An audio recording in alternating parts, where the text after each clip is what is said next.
പ്രിയപ്പെട്ട കൂട്ടുകാരെ, പുതിയൊരു വീഡിയോയിലേക്ക് എല്ലാവർക്കും സ്വാഗതം. ബൈബിൾ വായന, ബൈബിൾ റീഡിംഗ്. 1 കൊറിന്തോസ് അധ്യായം 1:6/2025. 1 കൊറിന്തോസ് എന്ന സുവിശേഷത്തിൽ നിന്ന് 1-ാം അധ്യായം ഇന്ന് വായിക്കുന്നത്.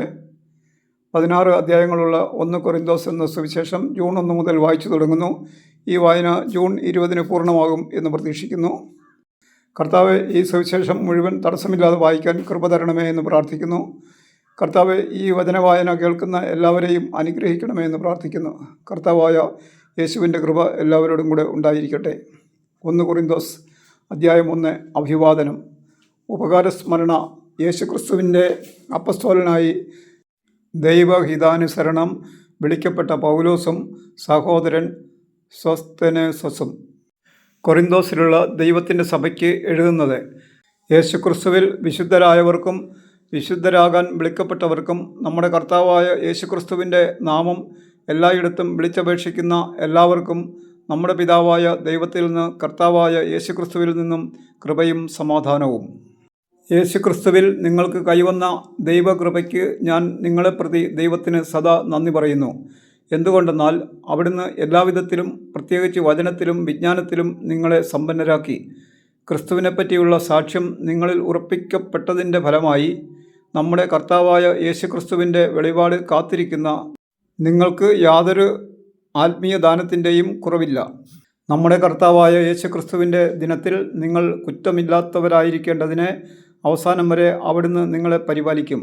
തൻ്റെ പുത്രനും നമ്മുടെ കർത്താവുമായ യേശുക്രിസ്തുവിൻ്റെ സഹവാസത്തിലേക്ക് നിങ്ങളെ വിളിച്ച ദൈവം വിശ്വസ്തനാണ്. വിശ്വാസികൾക്കിടയിൽ ഭിന്നത.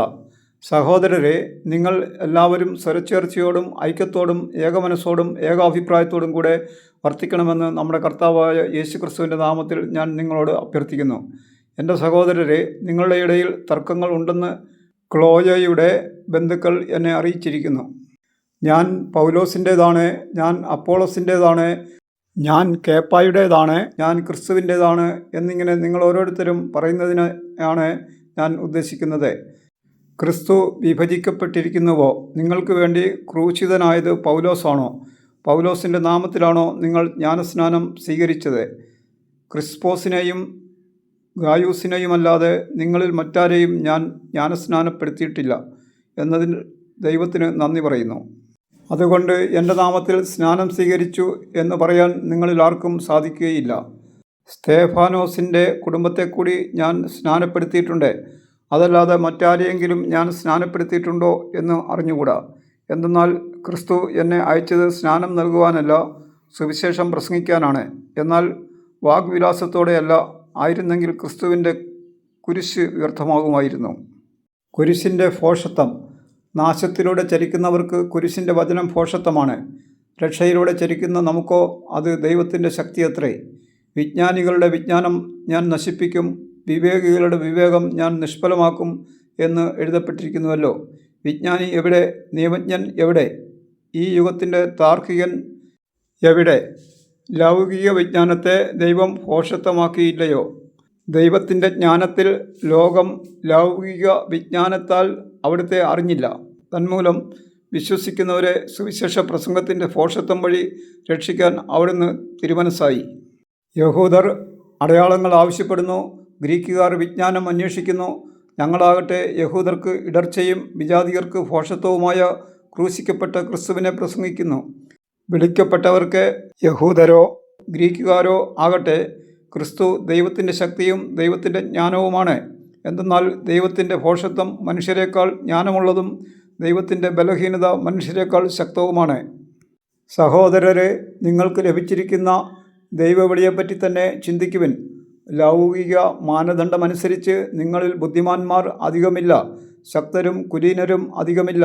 എങ്കിലും വിജ്ഞാനികളെ ലജ്ജിപ്പിക്കാൻ ലോകദൃഷ്ടിയിൽ ഭോഷന്മാരായവരെ ദൈവം തിരഞ്ഞെടുത്തു. ശക്തമായവയെ ലജ്ജിപ്പിക്കാൻ ലോകദൃഷ്ടിയിൽ അശക്തമായവയെയും നിലവിലുള്ളവയെ നശിപ്പിക്കാൻ വേണ്ടി ലോകദൃഷ്ട്യാ നിസ്സാരങ്ങളായവയെയും അവഗണിക്കപ്പെട്ടവയെയും ഇല്ലായ്മയെ തന്നെയും ദൈവം തിരഞ്ഞെടുത്തു.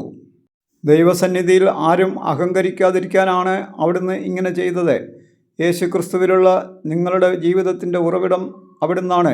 ദൈവം അവനെ നമുക്ക് ജ്ഞാനവും നീതിയും വിശുദ്ധീകരണവും പരിത്രാണവും ആക്കിയിരിക്കുന്നു. അതുകൊണ്ട് എഴുതപ്പെട്ടിരിക്കുന്നത് പോലെ അഭിമാനിക്കുന്നവൻ കർത്താവിൽ അഭിമാനിക്കട്ടെ.